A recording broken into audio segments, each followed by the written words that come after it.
Mbere yo gukomeza n'andi makuru reka tubanze twongeye tubabwirira itangazo riturutse muri Perezidanse ya Repubulika y'u Rwanda ashingiye ku biteganywa n'itegeko nshinga rya Repubulika y'u Rwanda mu ngingo yaryo y'116 none ku itariki ya 23 Nyakanga 2025 nyakubahwa Perezida wa Repubulika yashyizeho Minisitiri w'Intebe Dr Justin Nsengiyumva bikorewe i Kigali kwa 23 z'ukwezi kwa 7 2024 n'itangazo riturutse muri Perezidanse ya Repubulika y'u Rwanda.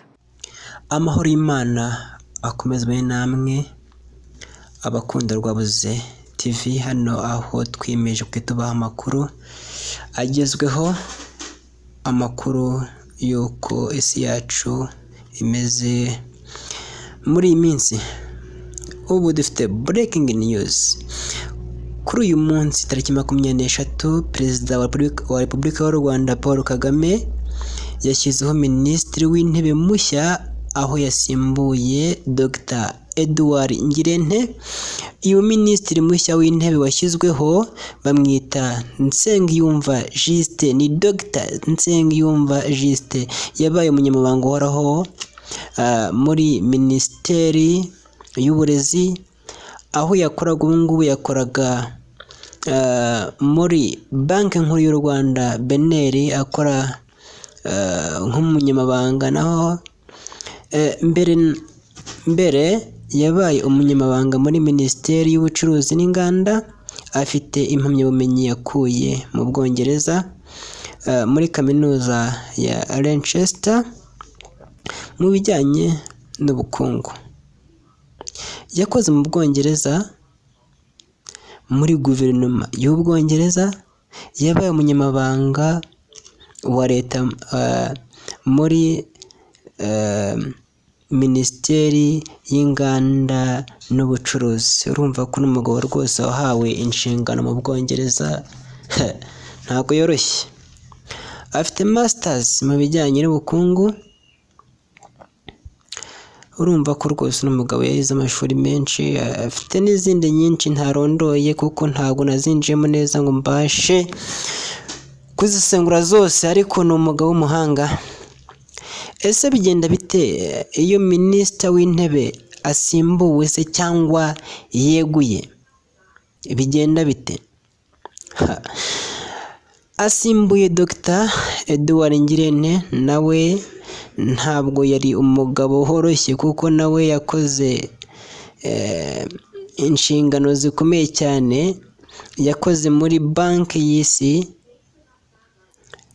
Urumva ko nawe Minisitiri Ngirente rwose nawe yakoze ahantu hakomeye cyane. Ni umuhanga mu bukungu, afite impamyabumenyi zihanitse cyane, afite za masters mu buhinzi yakuye mu Bubiligi, afite masters muri finance yakuye muri Central Way naho ni mu Bubiligi. Dr Edouard Ngirente yari yahawe umwanya tariki 30 Kanama 2015, akaba asimbuwe tariki 23 Nyakanga 2025. Urumva ko rwose Edouard Ngirente rwose yarakoze cyane. Aha, uyu Dr Edouard Ngirente yari yasimbuye Anastase Murekezi.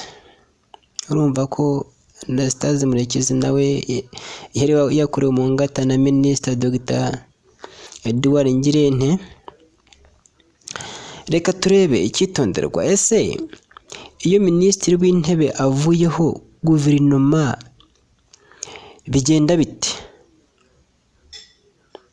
Iyo Minisitiri w'Intebe avuyeho nk'uko itegeko ribiteganya, guverinoma igomba kurahira. Ibigomba kongera kurahira kubera yuko Minisitiri mushya nawe abagomba kujya gute, abagomba kurahira.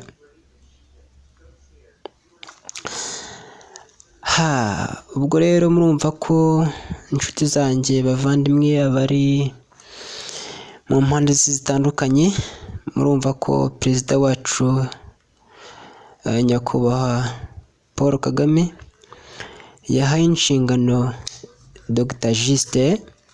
Tumwifurije kuzakora akazi kiwe neza, ariko bavandimwe reka mbabaza akabazo, muzi minisita w'intebe wayoboye igihe kirekire kurusha abandi kuva twatangira gushyiraho abaminisitiri b'intebe dufite guverinoma twigenga, ese ninde minisitiri w'intebe wayoboye igihe kinini kurusha abandi? Ako ni akabazo nguhaye, gatekerezeho, ninde? Reka mukubwire, bamwita PM, bamwita Bernard Makuza. Umva naho atuye rwose haracyari kwa minisita w'intebe, bamwita kwa PM kubera yuko niwe wayoboye igihe kirekire cyane, aho uyu Bernard Makuza rwose yayoboye igihe kinini cyane. Cyangwa se mbabwira abaminisitiri bose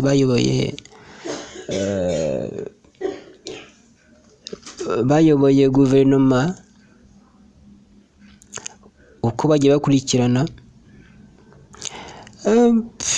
Iyo turebye neza mu mateka dusanga uwabanjeho ari Faustin Twagiramungu, yaritahiye.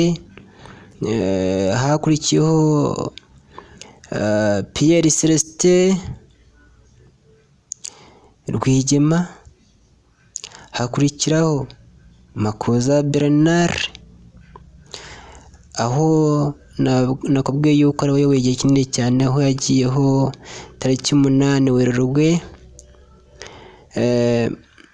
mu 2000 akageza tariki 7 Ukwakira 2011. Urumva ko rwose yayoboye igihe kirekire cyane, aho yaje gusimburwa n'uwo bita Pierre Damien Habumuremyi, nawe muramwibuka cyane, aho we yahawe inshingano tariki 7 Ukwakira 2011 akageza tariki 23 Nyakanga 2014. Asimburwa na Anastase Murekezi wafashe inshingano tariki 23 Nyakanga 2014 akazivaho tariki 30 Kanama 2017, aho yasimbuwe na Edouard Ngirente kuva tariki 30 Kanama 2017 kugeza uno munsi tariki 23 Nyakanga 2025, aho Dr. Edouard Ngirente asimbuwe na Nsengiyumva Juste, nawe ni Dr. Bavandimwe rero murumva ko twayobowe n'abagabo bakomeye cyane. Rwose ni iby'agaciro kugira abaminisitiri b'abahanga. Reka tujye tubaha icyubahiro kandi tumenye amateka, tumenye uko ubuyobozi bwacu bukora. Rubyiruko muba mugomba kugira ngo mumenye uko guverinoma ikora, mumenye uko abayobozi babayeho, kuko ni mwebwe abayobozi b'ejo hazaza. Mureke dufatanyirize hamwe kubaka igihugu cyacu. Nibyo ngewe mba nifuriza abantu bose, nkabifuriza amahoro y'Imana kugira ngo dukomeze twubake igihugu cyacu. Okay, assalamu alaikum warahmatullah everyone. Ndamushimiye kuba yateze amatwi, murakoze cyane, Imana ibahe umugisha. Bye bye, nakagaruka nze nkomeza mbahe amakuru agezweho yagira ikintu agufasha muri ubuzima bwa buri munsi. Murakoze cyane, ciao ciao. Ariko kamwibutse kora subscribe niba utari wayikora, ukore like, sharing ku bavandimwe bawe kugira ngo